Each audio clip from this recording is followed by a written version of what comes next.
Magandang araw mga Cargon lovers. Andito naman tayo sa aking channel upang talakayin ang isang twin tub washing machine.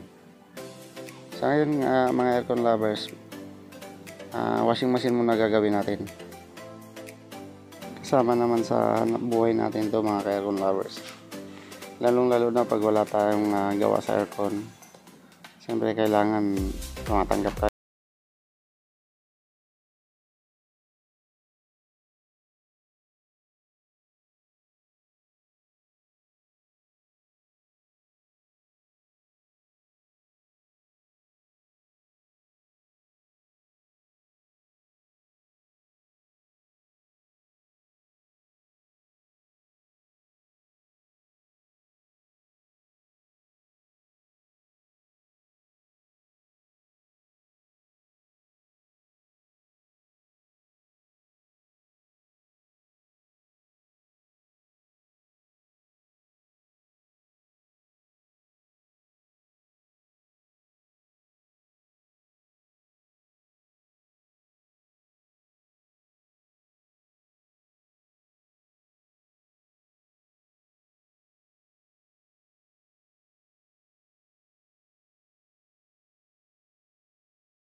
Pagtanggal dito sa wash motor.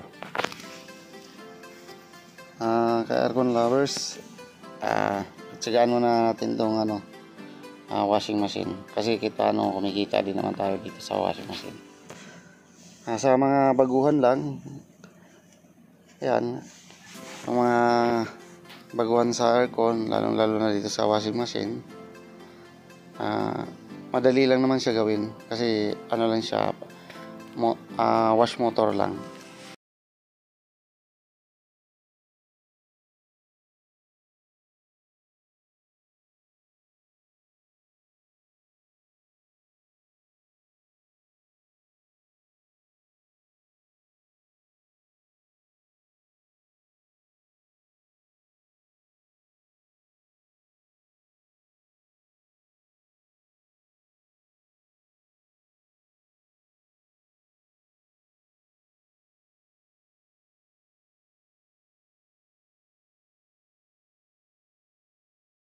Sana.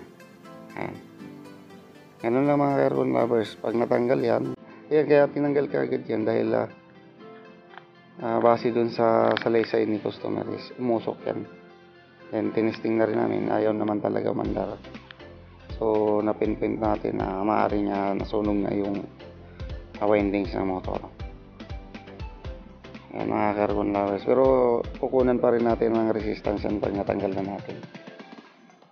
Kumaga tinanggal na lang kagad kasi alam naman natin na umusok na siya, so malamang sunog na yan. Pero kukunan natin ng resistance para sigurado, baka mamaya iba pala yung tinuro ni customer, iba pala yung nasunog. Ayan mga aircon lovers, ito na yung pinakamotor nya. Ganun lang kasimple mga aircon lovers. Yung sa mga baguhan pala, yung napadaan lang sa aking channel, marami akong upload na videos about aircon. Troubleshooting ko yun. Aircon, mga upright freezer. Paki-subscribe na lang para mapanood nyo rin yung ibang videos ko na ina-upload. Then kung nagustuhan nyo naman po yung video,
Dito na nga yung wash motor, lalagyan muna natin ng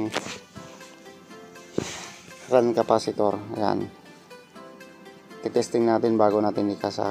Baka kasi mayroon kasi mga bago na nabili lang, sira din pala, ayaw mandar.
Kasi sa labas hindi na natin maitumba yung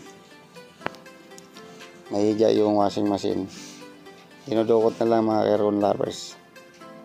Kung may space naman sa pinagawa nyo, pwede nyong pag-iwalayin talaga yan.